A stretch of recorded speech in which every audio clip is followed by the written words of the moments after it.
further ado, I would like to introduce the R. Wendell Harrison Distinguished Professor of Political Science, Professor John J. Grisham.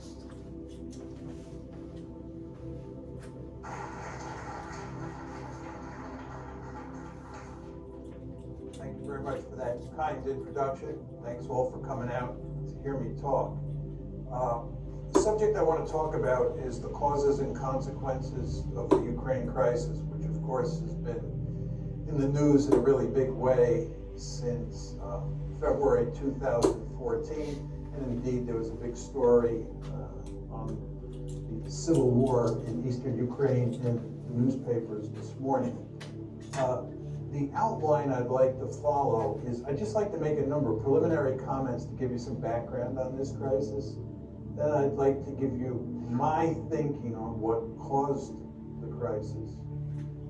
Then tell you why I think the conventional wisdom is wrong. Talk a little bit about the West's response so far to the crisis, which is just, in my opinion, making a bad situation worse. And tell you what I think should be done. And then finally wrap up with some discussion of the consequences.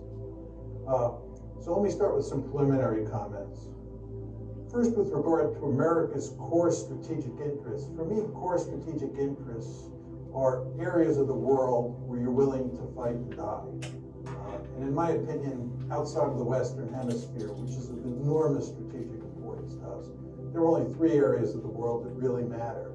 One is Europe, two is Northeast Asia, and three is the Persian Gulf. And it's very important to understand that since this country got its independence in 1783, Europe has been the most important area of the world. Even though the Japanese attacked us at Pearl Harbor, we had a Europe first policy going into the war, and we had a Europe first policy throughout the war. And it's in large part because the great powers in Europe are more important than the great powers in Northeast Asia over time. Of course, the Persian Gulf was an important area because that's where the oil is, and oil is a critical resource that matters greatly in the international system. So those are the three most important areas outside the Western Hemisphere. And again, since the beginning of this country, Europe has been number one. You want to understand that we're undergoing a fundamental shift of great importance. Asia, because of the rise of China, is going to be the most important area of the world for the United States. The Persian Gulf, because it's inextricably linked with Asia, oil flowing to India, oil flowing to China, the Persian Gulf will be number two, and Europe will be a distant three. We're basically leaving Europe in the rearview mirror. And of course, you want to keep this in mind because the Ukraine crisis is in Europe and it involves NATO. Just how to think about the geography of Europe. This is a simple, if not simplistic way of thinking about it. Here's a map. You can see where Ukraine is, you can see where Poland is, you can see where Russia is. The way I think about European security is there's France, Germany, Poland, Ukraine, and Russia. Of course, we're moving from west to east. These are the big kahunas. These are the big countries that matter. And of course, the two countries that matter the most historically are Germany and Russia, or for most of the 20th century, Germany and the Soviet Union. And I put them in red because, as you well know, both Germany and the Soviet Union fought bitter wars in Poland, in Ukraine, and we could add in Belarus as well, if need be. But as we go along here, you want to keep in mind that Ukraine is right next to Russia, and Poland is right next to Ukraine. And then out further west is Germany and France. Take this a step further. This is the ethnic breakdown of Ukraine. I'm going to show you a number of maps, all of which are designed to show you that Ukraine is a badly divided country, and what's taking place inside Ukraine today is in good part a civil war, and to that extent it doesn't have that much to do with what the Russians or the West are doing there.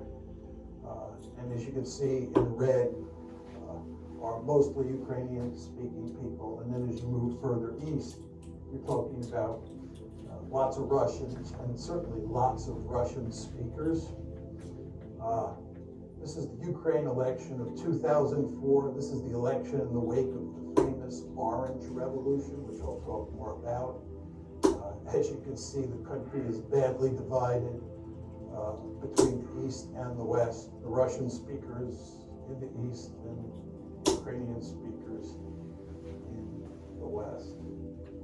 This is the 2010 election, which resulted in Yanukovych getting elected. I'll talk about President Yanukovych as we go along. He was elected in 2010.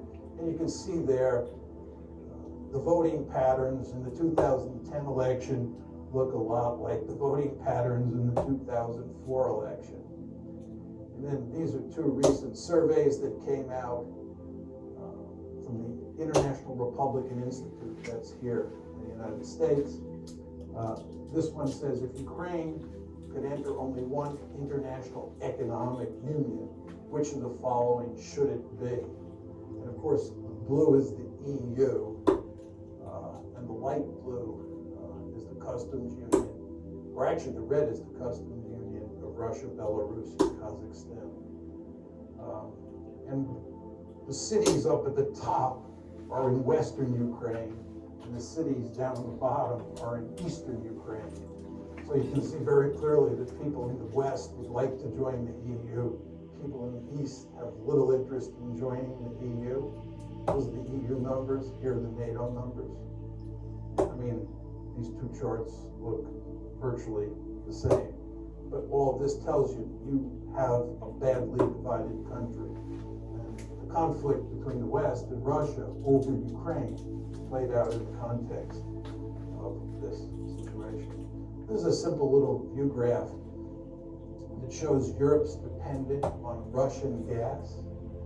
It's quite clear from that view graph that many of the countries in Eastern Europe and even countries like Germany are heavily dependent on Russian natural gas. And of course, that gives the Russians lots of political leverage in this crisis, and it makes it very difficult for us to put pressure on the Russians. Okay, those are just a number of preliminary comments I wanted to throw out just to set this up. Let's talk about the causes of the conflict. I think if you're going to talk about the causes of the conflict, you have to come at it from three different perspectives. First of all, you have to ask, what are the deep causes of the crisis? What are the structural factors that underpin this conflict? Then you have to talk about the precipitating causes, because the crisis broke out on February 22nd, 2014. Things were not terrible until February 22nd, 2014. And that's when everything went to hell in a handbasket. And the question is, what caused it then? If you focus on deep causes, it can't tell you why something happened in February 2014. The precipitating causes is designed to get it back. And then what we want to talk about is the Russian reaction. Why the Russians did what they did with regard to Crimea, with regard to Eastern Ukraine. We want to talk about exactly what they did and then why they did it. So let's start with the deep causes. My argument is that the West is principally responsible for this mess, not the Russians. This, of course, is not the conventional wisdom of the United States. And in fact, except for Steve Cohen, who's now at Princeton, now at NYU, he used to be at Princeton, Henry Kissinger, and maybe a handful of other people, there are not many people who agree with me. But I think the facts are quite clear on this. The West is responsible. And my aim is that the main deep causes, the aim of the United States and its European allies, to peel Ukraine away from Russia's orbit and incorporate it into the West. Our basic goal has been to make Ukraine a Western bulwark on Russia's border. And Russia says, this ain't happening, period, end of story. And we will do everything we can to make sure it does not happen. That's the deep cause. Now, take it a step further. There are three key elements in our strategy. The first is NATO expansion, and in many ways the most important. And I'll talk in some detail about that in a second.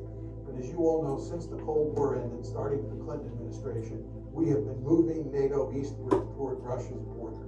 And the Russians have said, This is an absolute no. I'll walk you through the story in a minute. Second is EU expansion. EU expansion is all about integrating Ukraine economically into the West. The way we are in the process of integrating Poland, the Czech Republic, Slovakia, the Baltic states into the West. And of course, we're doing that with NATO as well. These are two sets of institutions. NATO, military institution, the EU, an economic institution. The idea, again, is to take Ukraine, peel it away from Russia, make it part of the West. The third part of the story is fostering an orange revolution. This is all about promoting democracy in Ukraine and in other places. As you all know, the United States runs around the world trying to topple regimes and put in their place democratically elected regimes. And for almost all of you, me included, it's hard to be against promoting democracy. We all love democracy. But if you're Vladimir Putin, or if you're part of the leadership in Beijing, when the United States talks about democracy promotion, that means toppling your regime. And you won't be surprised to hear this. They don't like that in Beijing, and they don't like that in Moscow. Right? They do not like that. The Chinese believe that we're behind the protests in Hong Kong. You go to Beijing and you talk to Chinese elites. The idea that we're promoting democracy around the world, and especially in East Asia, just drives them crazy. Because they think they're in the crosshairs. And you know what? They are in the crosshairs. Because our basic strategy is to topple regimes all over the world. Not simply because we like democracy, but because we believe that whoever gets elected will be pro-Western. So we're killing two birds with one stone. We're promoting democracy and getting leaders who are pro-American.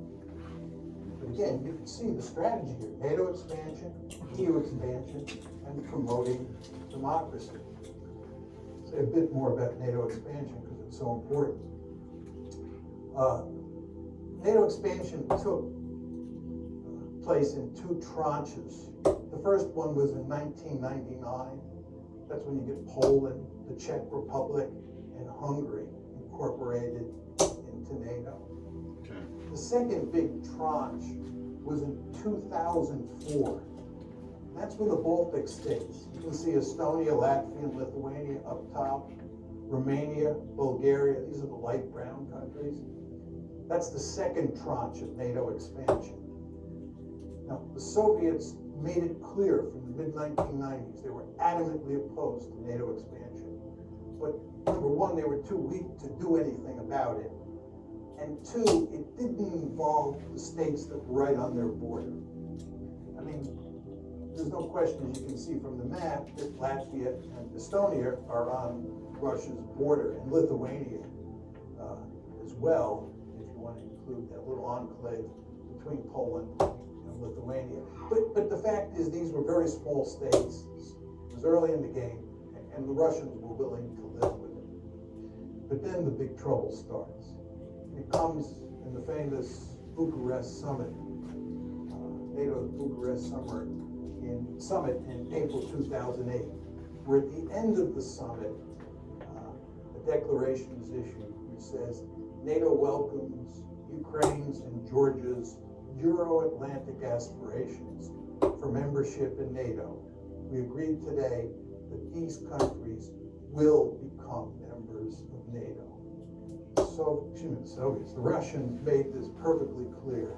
This was unacceptable. Russia's deputy foreign minister said Georgia's and Ukraine's membership in the alliance is a huge strategic mistake which will have most serious consequences for pan-European security.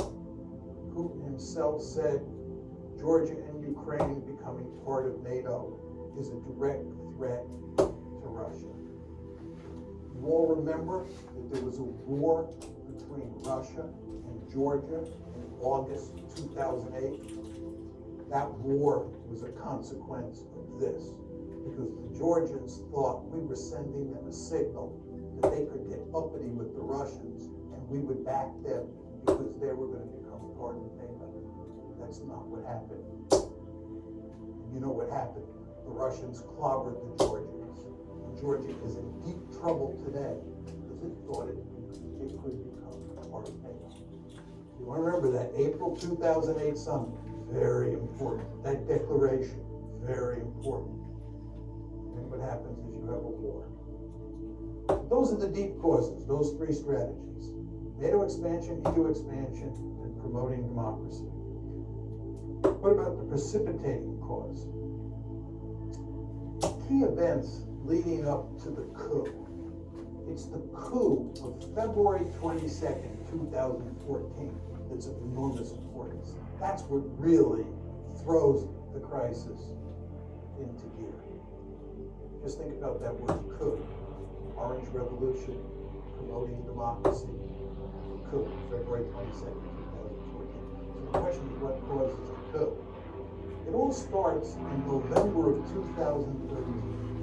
At that point, President Yanukovych, who's the head of Ukraine, is negotiating with the EU to form an association agreement that brings the EU and Ukraine much closer together. It's a step in the direction of incorporating Ukraine into the European Union, or to put it in slightly different terms, incorporating Ukraine into the West. The Russians make it clear that this is unacceptable. Russians are willing to do a deal that involves the EU, Russia, the IMF, and Ukraine. But the idea that Ukraine is going to do a deal exclusively with the EU and the Russians are going to be left out in the cold is not something that Putin is willing to countenance. He puts significant pressure on the Ukrainians. He offers them a terrific deal. And as you can imagine, the EU is not offering Ukraine a particularly good deal because you know how much corruption there is in Ukraine. And the EU wants Ukraine to eliminate that corruption, which the Ukrainians really don't want to do. So what Putin does is not only make it clear that that deal is not going to happen, but he offers a sweetheart deal of his own. So Yanukovych on November 21st says no to the EU. This leads to a series of protests. The Ukrainian government, truth be told, under Yanukovych, overreacts to the protests, which causes them to spiral out of control. And in January of 2014, you can see there, January 22nd, 2014, you have your first two deaths in the protests. These are the Maidan protests. And then, in the February 18th through February 20th time period, lots of people die.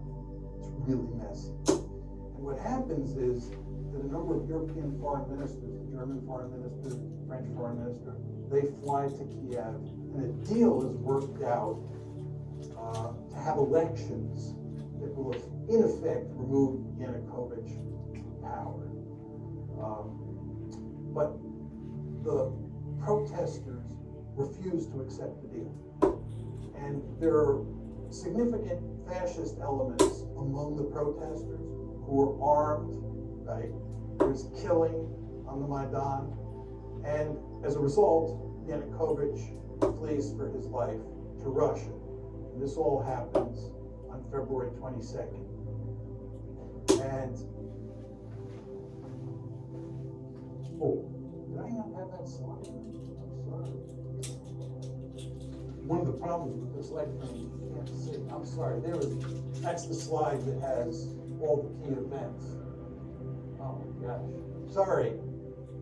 I have two slides up here, so I lost track of the back. So here are the key events after the coup. On February 23rd, Parliament votes to repeal minority language laws in the East. This is basically the Russian language. And then on February 27th, Russian units begin seizing checkpoints in the Crimea. On the 28th, additional Russian forces begin moving into the Crimea. The Russians didn't conquer or invade Crimea. The Russians didn't invade Crimea. They were already there because they had a leasing agreement. It was a naval base at Sevastopol, and the Russians were leasing that naval base from Ukraine. So they had military forces there. So when it says Russian units begin seizing checkpoints on the 27th, those were Russian units that were already there. Then additional Russian forces begin moving in on the 28th. And then on the 6th, the 16th, and the 18th, you have a scenario, you have a handful of events that lead to Russia incorporating Crimea. And then, of course, shortly after that, conflict breaks out in eastern Ukraine. And although we do not have a lot of hard evidence that the Russians are physically involved in eastern Ukraine, I think it's quite clear that they are physically involved, that there are Russian troops there. How many is very hard to tell from the outside. I think it's very clear that the Russian government is going to great lengths to make sure that those pro-Russian forces in eastern Ukraine are capable of maintaining a certain amount of independence, and I'll talk more about this in a second. Okay, understanding the Russian response. What is the Russian response? Two parts. First is they took Crimea and they're not giving it back. Crimea is gone. Second is what they're doing is not trying to conquer Ukraine. There are many people who say the Russians are going to go on a rampage, they're going to try to reestablish the Soviet Union or a greater Russia, and so forth and so on. That's not going to happen.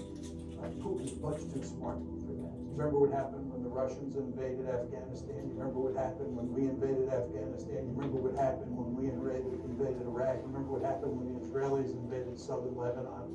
You want to stay out of these places. In fact, if you really want to wreck Russia, what you should do is encourage it to try and conquer Ukraine.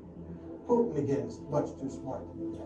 What Putin is doing is he's basically in the process of wrecking Ukraine, and he's telling the West in very simple terms, you have two choices. You either back off, right, and we go back to the status quo ante before February 22nd, 2014, where Ukraine is a buffer state, or you continue to play these games where you try and take Ukraine and make it a Western bastion on our doorstep, in which case we'll wreck the country. And they are, of course, now in the process of wrecking it. And they're going to keep this conflict going for as long as they have to. That's the basic game here. Again, two steps. One, took Crimea. No way they're going to ever let Crimea become a NATO base. Remember, the name of the game here is to make Ukraine part of NATO. Not happening. And they're not getting Crimea. We've taken Crimea, we're keeping it. Number one. And number two, you want frozen conflict, or you want to wreck Ukraine so that it can't become part of the West. Question number two here is what motivates this? What motivates this is that Russia's a great power. It has absolutely no interest in allowing the United States and its allies to take a big piece of real estate of great strategic importance on its western border and incorporate it to the West. This should be hardly surprising to the United States of America. As all of you know, we have a Monroe Doctrine. The Monroe Doctrine basically says that the Western Hemisphere is our backyard, and nobody from a distant region is allowed to move military forces into the Western Hemisphere. I can tell from looking at the audience that most of you are old enough to remember the Cuban Missile Crisis like I am.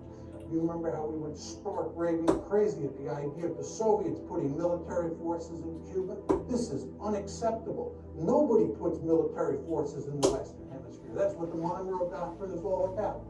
Can you imagine 20 years from now a powerful China forming a military alliance with Canada and Mexico and moving Chinese military forces onto Canadian and Mexican soil, and us just standing there and saying, this is no problem. We're all 21st century people, and worrying about Chinese forces there is what 19th century people like Vladimir Putin worry about.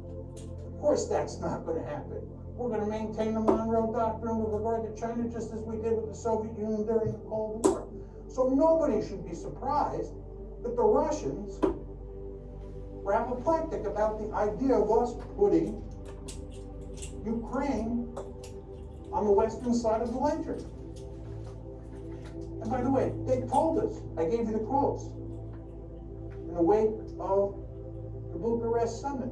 I told you what happened in August 2008 with the Georgia War. The precedents were there. The rhetoric was there. They told us. We did not stop our efforts to make Ukraine part of the West. And the Russians responded.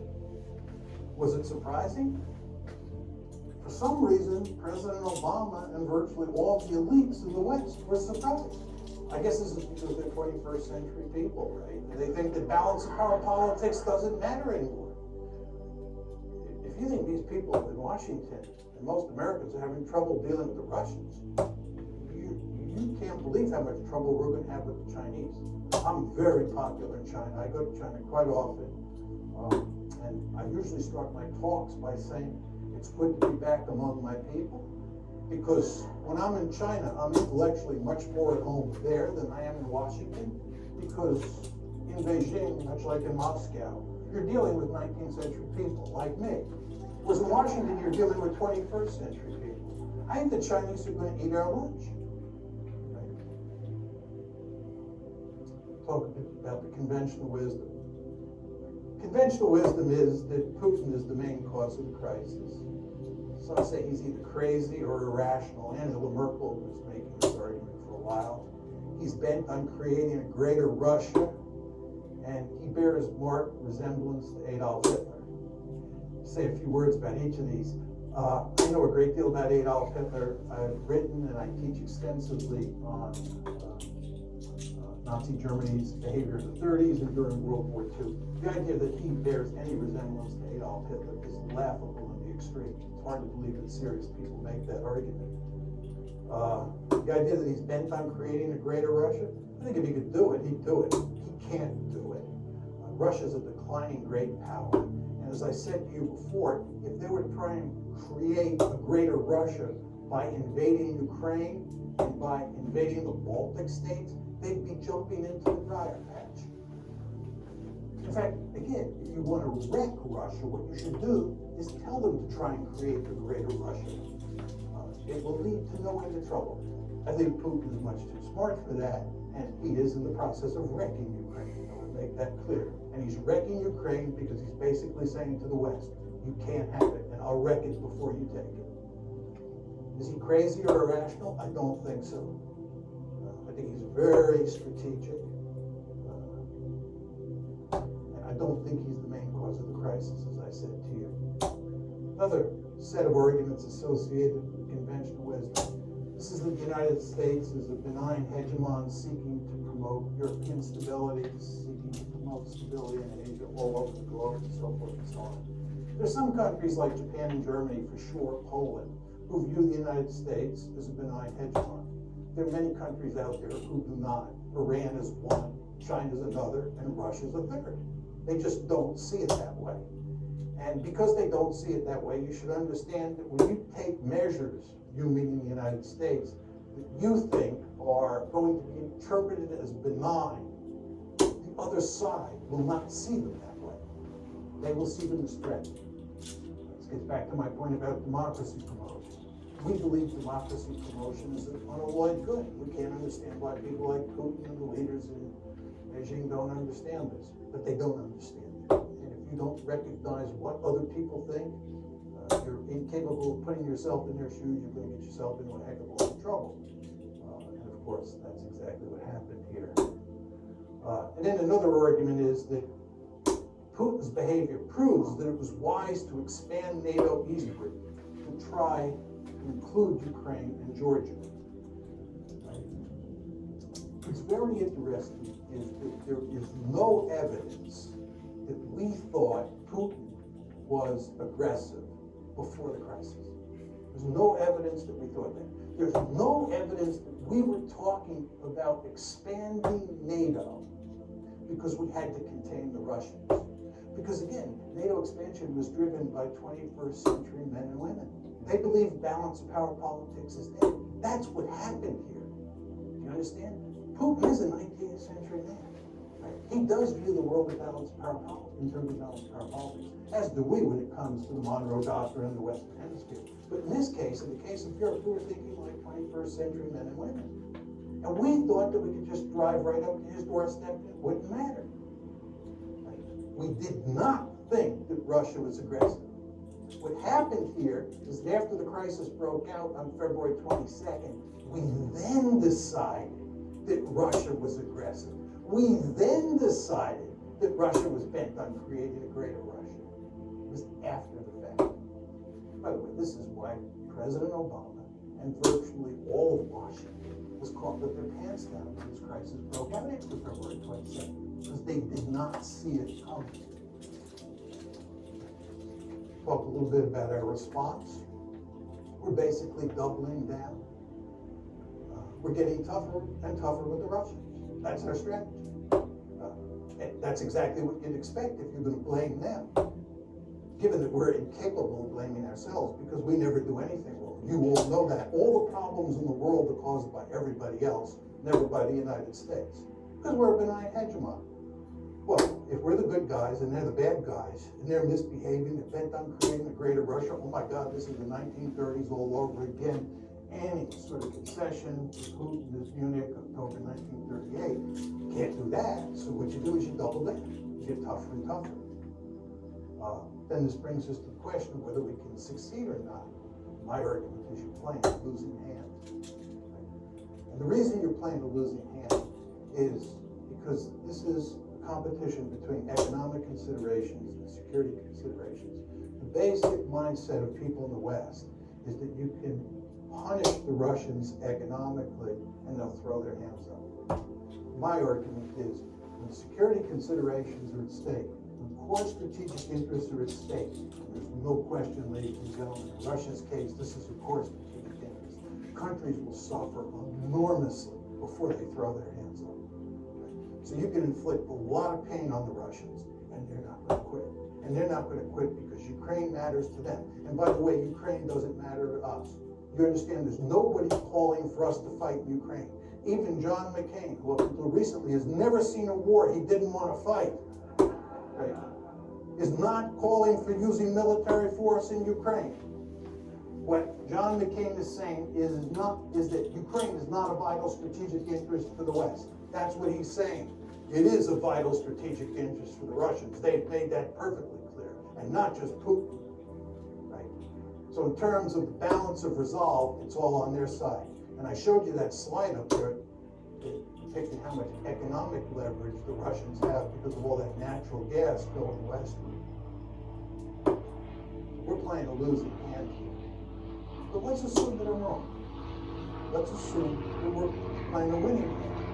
And that we are capable of backing Putin into a corner. And we're getting close to pushing him off a cliff. Is this good? We're talking about a country that's got thousands of nuclear weapons. And the only circumstance, really, under which states use nuclear weapons is when they're desperate. And they think their survival is at stake. So what you're talking about is putting Putin in a situation where he's desperate. If you go home and Google Putin and nuclear brinksmanship, you'll be reading all the articles that come up for the next 2 years, right? Because he's making it clear that you're fooling around with his core strategic interests. And again, he's got thousands of nuclear weapons. So you're putting yourself in a position where you're willing to risk a possible nuclear war over a piece of real estate, Ukraine, that is not of vital strategic interest to the United States. Again, it's not of vital strategic interest to us. By the way, this will be my final point on this. What's truly amazing about all of this is that we were talking about incorporating Ukraine into NATO when we have now acknowledged by not taking military action over Ukraine that it's not a vital strategic interest. You understand that when you incorporate Ukraine into NATO, you're giving them an Article 5 guarantee, which says you'll come to their defense if they're attacked. You only give Article 5 guarantees to countries that are of vital strategic interest, like Germany during the Cold War. What were we doing? Giving an Article 5, thinking about giving an Article 5 guarantee to a country. It's not a vital strategic interest. It just shows you how discombobulated American foreign policy these days. And of course, the Ukraine crisis is just one of many messes that we've made. As you know, we have the Midas touch in reverse. There's nothing that we do that doesn't go south. Afghanistan, Iraq, Libya, Ukraine, I could go on. So the point I'm making to you is, I do not think that this is going to work. But if it does work, I'm sure it's a good thing. I had some quotes from the New York Times that really capture what we're doing. I won't leave them up there, but they make it very clear that we're playing hardball with the Russians. This was a Times piece last year that gave a good synoptic version of the Obama administration's thinking on how to deal with this crisis. Now, what should be done? My view is we should create a neutral Ukraine, which is a buffer state between NATO and Russia. Basically, what I'm talking about is going back to the status quo ante, before we got this foolish idea in our head that we could peel Ukraine away from Russia and make it part of NATO, make it part of the EU, make it more generally part of the West. We should work to create a situation where Ukraine is neutral. It's a buffer state. Just to go back to my simple or simplistic graphic, depending on your views, right? This is how I think about European security. This is what you want. You want NATO to include France, Germany, and Poland. You want Ukraine as a buffer state, and then you want Russia on the eastern flank of that border state. And this is not what you want. You do not want a divided Ukraine where Western Ukraine is in NATO, Eastern Ukraine is in Russia, and the Russians and the Americans, who hate each other at that point, are eyeball to eyeball on the Dnieper River. Not a good idea. How do you get to this end? Very simple. Explicitly abandon NATO expansion. By the way, NATO expansion is dead. I've talked to countless policymakers who say it's dead. But what we have to do is explicitly abandon it. Say it is not happening. We have to fashion an economic rescue plan for Ukraine that includes Russia, the IMF, and the EU. This, of course, is what Putin wanted to do in 2013, and the EU said no, foolishly. We want to go to great lengths to guarantee minority rights, especially language rights in Ukraine. This gets back to the maps that I was putting up. Show that this is very important ways of civil war, and what we have to do is dampen down the conflict inside Ukraine. We have to give the people in eastern Ukraine a lot of autonomy, and we definitely have to protect minority rights. Are we going to do any of this? No. And I'll talk more about that in a second. Consequences. This is my last slide. Will there be a new Cold War? No. Russia is not the Soviet Union, and as I said to you before, we have a potential peer competitor on the horizon who could be of proportions we've never seen before. The Chinese threat, once it materializes, is going to be something like we've never seen. We're going to have our hands full of Asia. Europe is not going to matter, and Russia is going to be with us. The balancing coalition against China is going to be South Korea, Japan, Vietnam, Taiwan, Singapore, India, and Russia. The Russians will be with us. And that's another reason this whole policy is so stupid, right? What we're effectively doing is driving the Russians into the arms of the Chinese. There's a great strategy. We need the Russians on Iran. We need the Russians on Iran. We drive the Russians closer to the Iranians. You saw where they just sold the Iranians S-300 anti-aircraft missiles. We need the Russians on Syria. We need the Russians on all sorts of issues. We don't need to have a fight with the Russians now. We don't. We're not going to have a Cold War. Will the United States still pivot to Asia? Yes. All we need is one big crisis out there. It's coming, probably in the South China Sea sooner rather than later. You've been reading the newspapers. And once that happens, we will focus laser-like on Asia, because that's a peer competitor. Russia is not a peer competitor. What are the implications for NATO? This gets back to the previous question. I think that NATO is in serious trouble and will disappear as a functioning alliance over time, in large part because I think we're going to pivot to Asia. What are the implications of all this for our Asian allies? It's a very interesting question. I was in Japan in December of 2014, and the Japanese, like a lot of people in Asia, number one, wonder whether we're going to be there for them. Because they see us causing trouble over Ukraine. They see us picking a fight with ISIS. And they say if the United States is fighting ISIS, dealing with the Russians over Ukraine, are they going to be able to pivot to Asia? And then furthermore, they say, even if the United States does pivot, can we trust them? If you look at how this gang operates in Washington, it does look like the gang that can't shoot straight. Do we want to depend on them? If you're Japanese and you're depending on the American security umbrella, especially the American nuclear umbrella, don't you scratch your head and say, can I rely on Washington in a crunch with the Chinese or with the Senkaku or the Yao Islands? Not clear. So I think this has not been good for our relations with our Asian allies. What are the implications for Iran and Syria? As I said before, remains to be seen. We need the Russians on Iran, we need the Russians on Syria. And you take a stick and you poke the Russians in the eye, and you continue to poke them in the eye, they're going to look for ways to retaliate. And I wouldn't be surprised if somewhere down the road they don't play ball with us on Iran. We don't get a deal with the Iranians. It'd be interesting to see what the Russians then do. See if they're interested in maintaining the sanctions.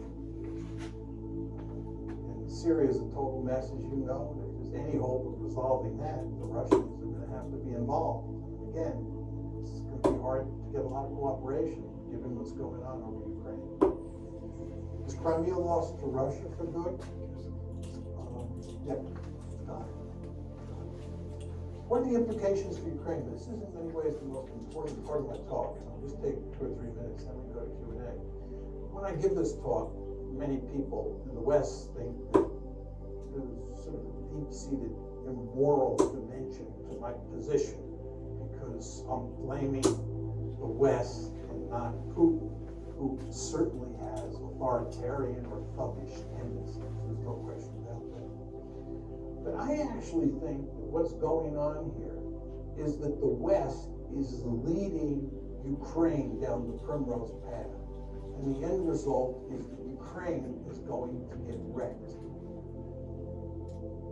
And I believe that the policy that I'm advocating, which is neutralizing Ukraine and then building it up economically and getting it out of the competition between Russia on one side and NATO on the other side, is the best thing that could happen to the Ukrainians. What we're doing is encouraging the Ukrainians to play tough with the Russians. We're encouraging the Ukrainians to think that they will ultimately become part of the West because we will ultimately defeat Putin and we will ultimately get our way. Time is on our side. And of course, the Ukrainians are playing along with this. And the Ukrainians are almost completely unwilling to compromise with the Russians and instead want to pursue a hardline policy. As I said to you before, if they do that, the end result is that their country is going to be wrecked. And what we're doing is, in effect, encouraging that outcome. I think it would make much more sense for us to work to create a neutral Ukraine. It would be in our interest to bury this crisis as quickly as possible. It certainly would be in Russia's interest to do so. And most importantly, it would be in Ukraine's interest to put an end to the crisis. Thank you.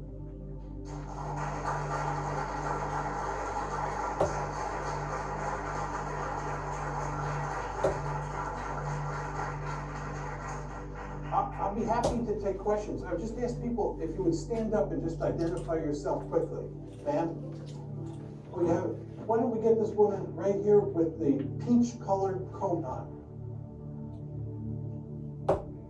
They have a microphone? They have a microphone for you. And there stood Hans Morgenthau, right before you. For those of us who knew. Okay, so many questions at once.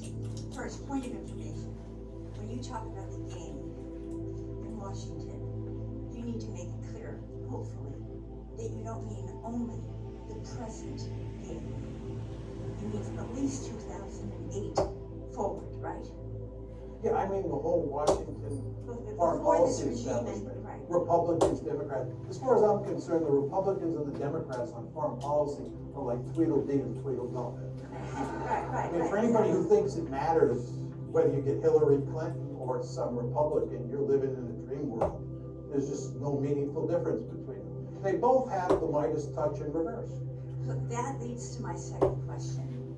Is anybody listening to you and Stephen Cohen and partial, what's the one I want, the Kissinger, partial Kissinger, Stephen Cohen and you, is anybody listening that we could hope to vote for or support? No. I don't know, no one. So, and I'm gonna give this up in a moment. No. But, so there's no one, so we're really doomed, that's it, right? Okay. I mean, there's no enlightenment in store, we can't even look toward Can I just say something, just in response to your question? I believe that since 1989, the United States has been by far the most powerful state on the planet. And for those of you who believe we live in a unipolar world, they're effectively saying that we are the only great power in the system. And given that tremendous amount of power that we have, we're really free to go out and do all sorts of foolish things because it doesn't blow back on us in any meaningful way. The United States is a remarkably secure great power. So we're allowed to pursue these foolish policies. And in that context, it's very hard to make arguments against the establishment that carry the day. I think what will happen if China continues to rise is that it will force the United States to think more strategically. Because when you live in a serious threat environment, the point I'm making to you is that the United States does not live in a serious threat environment. We're an incredibly secure country. We're the most secure country, the most secure great power in the history of the world, and we're more secure today than we have ever been in our entire history. Despite all the rhetoric that you hear from Washington and in the media about how dangerous the world is, this is just not a serious argument. It's not a dangerous world. We are incredibly secure.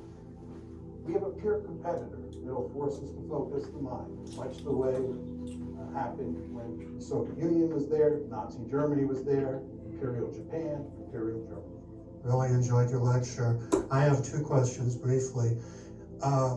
It's hard to take issue with the goal of a neutral Ukraine, but some years before the crisis broke out, I used to listen to RUI, which was Radio Ukraine International on shortwave, and they were fairly open about the cultural crisis within the country leading back a few years before this. As I look at, say, the former Czechoslovakia, do you see a possibility of two neutral states formerly known as Ukraine as non-viable, and if so, why? Yeah, if you look at what happened in Europe after World War II, Yugoslavia broke up into a series of remnant states. Czechoslovakia, as you pointed out, broke up into a series of remnant states. And the Soviet Union itself broke up into a series of remnant states. And that's because inside of those territorial boundaries, you had different nations that wanted their own states. Serbs, Croats in the case of Yugoslavia, Czechs, Slovaks in the case of Czechoslovakia. And, you know, there were probably 15 or 16 different groups inside of former Soviet Union. So the question is, inside Ukraine, you have a similar situation between the people in the East and the people in the West. I think if you look at the survey data, it still shows that the clear majority of Ukrainians in both the West and the East want to maintain the integrity of Ukraine. They don't want to split Ukraine in half. I think we should do everything we can to maintain that attitude among the Ukrainian people. My great fear is that as time goes by and the animosity continues to grow, that you may reach a point where there is a lot of sentiment to just break Eastern Ukraine and Western Ukraine off from each other and end up with two Ukraines. But I don't see that happening now. Second and final question. As we look at parts of our recent additions to NATO, Hungary, Romania, Bulgaria, and look at where their political systems are careening, has NATO lost the moral imperative for its reason to be?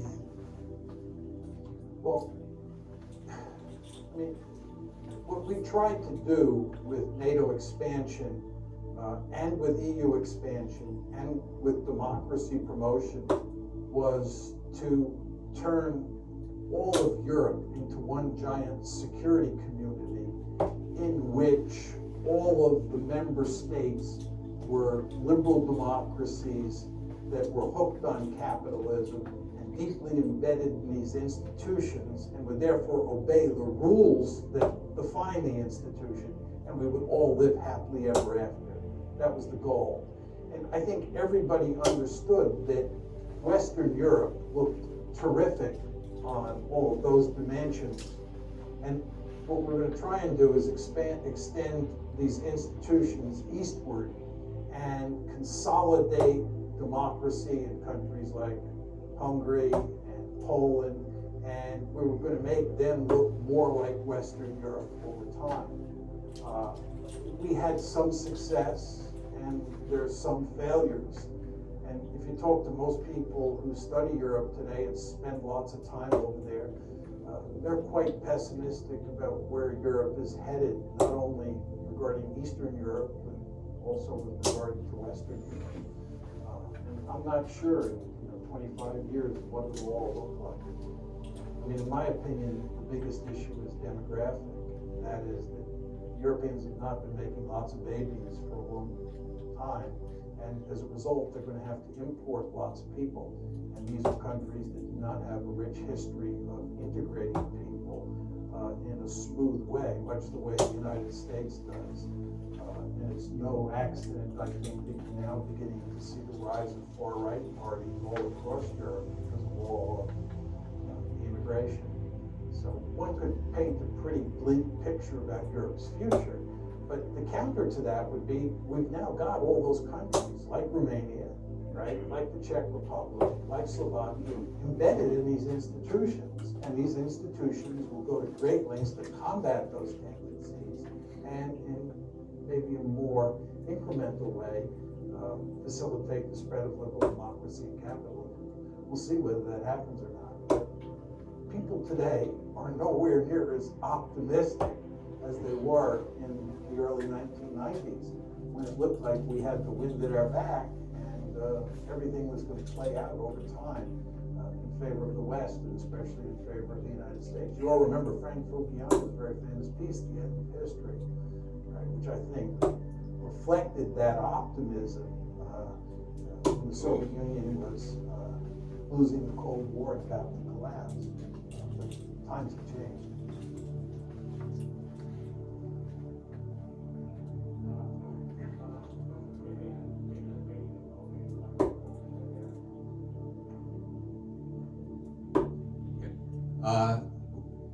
You said, quote, we're going to have our hands full with China.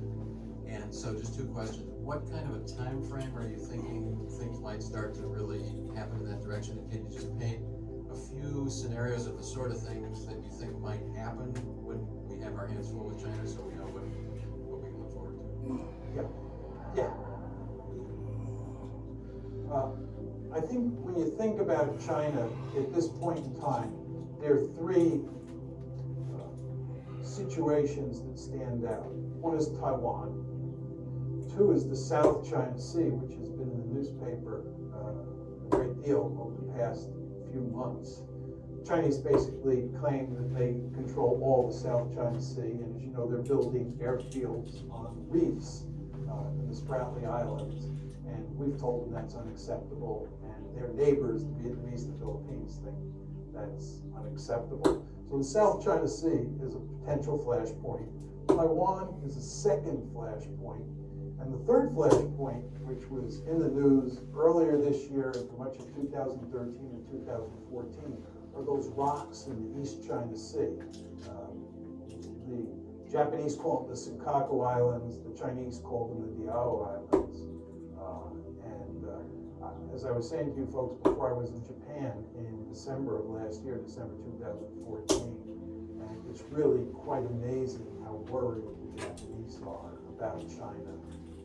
And part of it is sort of for realpolitik reasons, but it's also because the Chinese say those islands, which the Japanese consider to be sacred territory, really belong to China. And the Japanese are greatly fearful that as China gets more powerful, it'll take those islands. So those are the three main flashpoints at the time. There are other possible scenarios that we worry about. The Korean Peninsula is one, because the Chinese are allied with the North Koreans, we're allied with the South Koreans. China and India, they have a border conflict, so we go on and on. But those are the big three. Now, your question about the time frame is an excellent one. I used to say that it'll take another 10, 15 years before China becomes powerful enough for this problem to manifest itself. I'm not sure about that. I think it's possible. It's not likely. I'm choosing my words carefully. I think it's possible that you could have a conflict involving the United States and China over the South China Sea or over the Senkaku/Diao Islands in the next year or so. I mean, those problems are on the front burner, and it's basically a zero-sum game. I mean, either the Chinese own the Senkaku-Diao Islands or the Japanese do. So we could have trouble out there much sooner than I have anticipated up to now. You've talked about this from the point of view of logical international relations. What do you think of the internal pressures on these countries?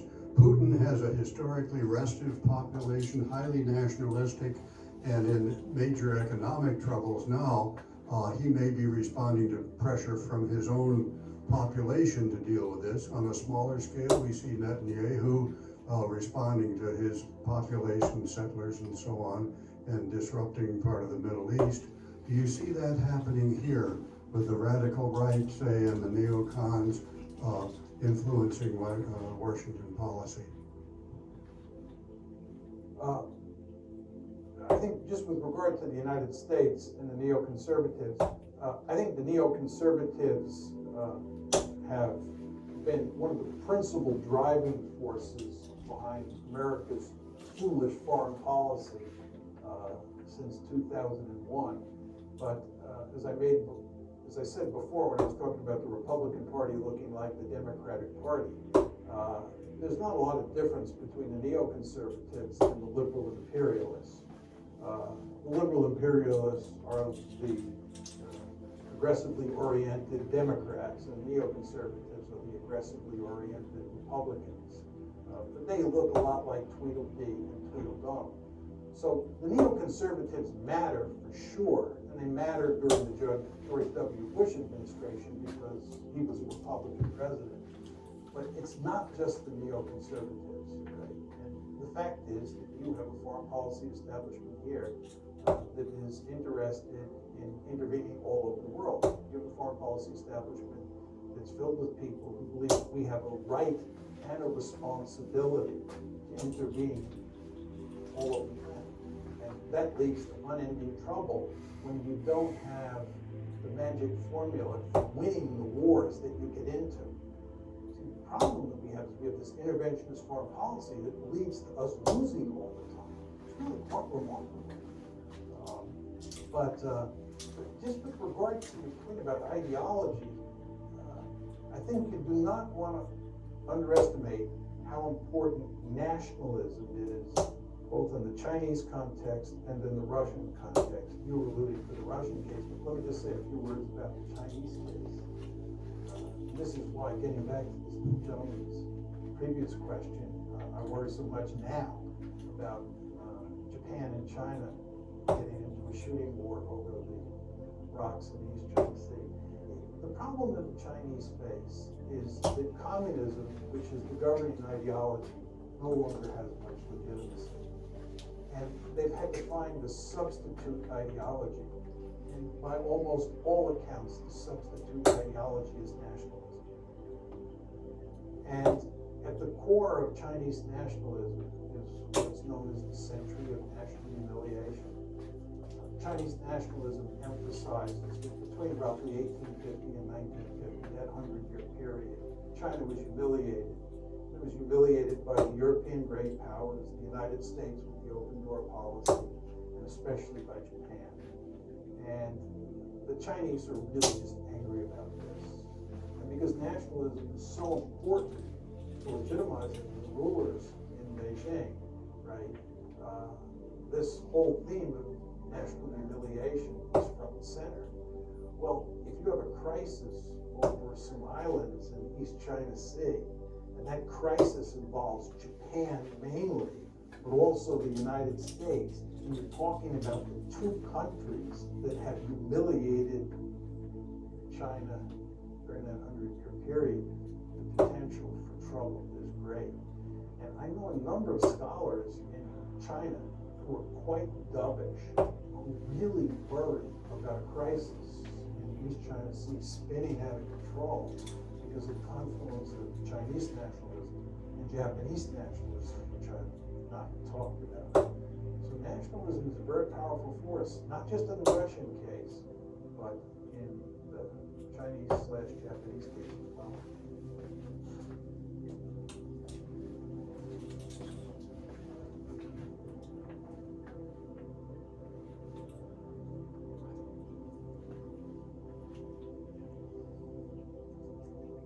Hi, I'm Adam Chekhov. Actually, I just graduated last year, and Could you talk a little louder? sorry.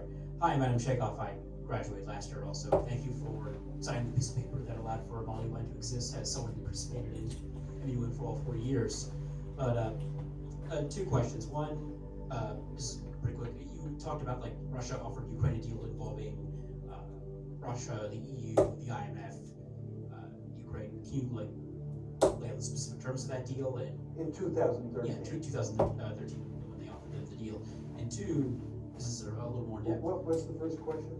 What are the terms of the deal exactly? The terms of the deal, Russia. You want me to offered outline the terms of the deal? Yes, if I don't know, I honestly don't know what the terms of the deal were. okay, well then we'll just skip that one. But I guess the impression that I've had is that like you do have several. Well, certainly like the U.S. is trying to back Russia into a corner. You do have several like people in Germany, like especially mostly in Merkel's coalition partner, the SPD, like in their cabinet, I think Sigmar Gabriel is one who is pushing for like a more diplomatic solution towards the Ukraine crisis. So in the long term, can you see like potentially Germany, which is at this point Europe's one of their most powerful states, potentially like serving in this crisis, metaphorically speaking, as the sort of the good cop to U.S.'s bad cop, so to speak? Yeah, this is a great question. As you all know, Germany is the most powerful country in Europe. And I showed you the map where I told you that Germany and Russia were of enormous importance for thinking about Ukraine. So the question is, how do the Germans think about this? Initially, when the crisis first began, after the February 22nd coup, I thought the Germans would prevail on the Americans to behave smartly and to slowly but steadily just back off and work out some sort of deal. Very importantly, remember I told you about the famous April 2008 Bucharest conference, and I told you what was said in the final declaration, that Ukraine and Georgia would become part of NATO. Very important to understand that the reason that we did not take concrete steps during the Bucharest crisis to move to include Ukraine and Georgia was because of German and French, but mainly German resistance. Angela Merkel said, bringing Ukraine and Georgia into NATO is a prescription for disaster. The United States, though, prevailed on getting that statement in the final declaration that I read to you. So based on that, I thought the Germans would play a key role in tamping down American enthusiasm for doubling down. I proved to be wrong.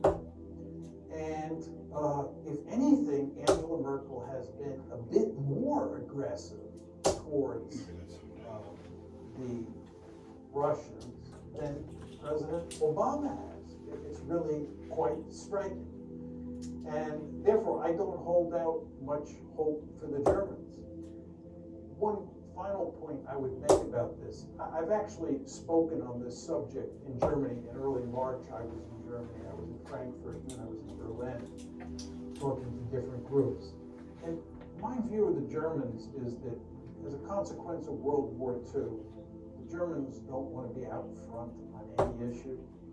The Germans, to put it rather crudely, are afraid to look at themselves in the mirror, right? And the idea of them taking the lead, it horrifies them across the entire political spectrum. So my message to the Germans when I talked to them was they should be more bullshit when they talk to the Americans. They should tell the Americans more emphatically that they're wrong. We should be doing this instead of that. And that line of argument gets remarkably little traction because, again, the Germans just, they don't want to get too far out in front of us. So I don't see much hope that things will change.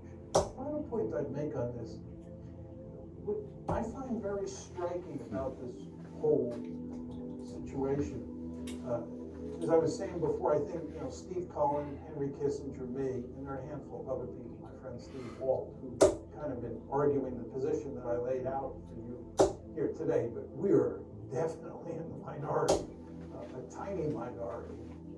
And what I find very interesting is the extent to which the media here and the media in Europe parrot the conventional wisdom, and the extent to which it's very difficult for people who represent the position I staked out to be heard. Right? So in Europe, you have this situation, it's especially true in Germany. I don't read German, but just talking to people when I was there about how the media is getting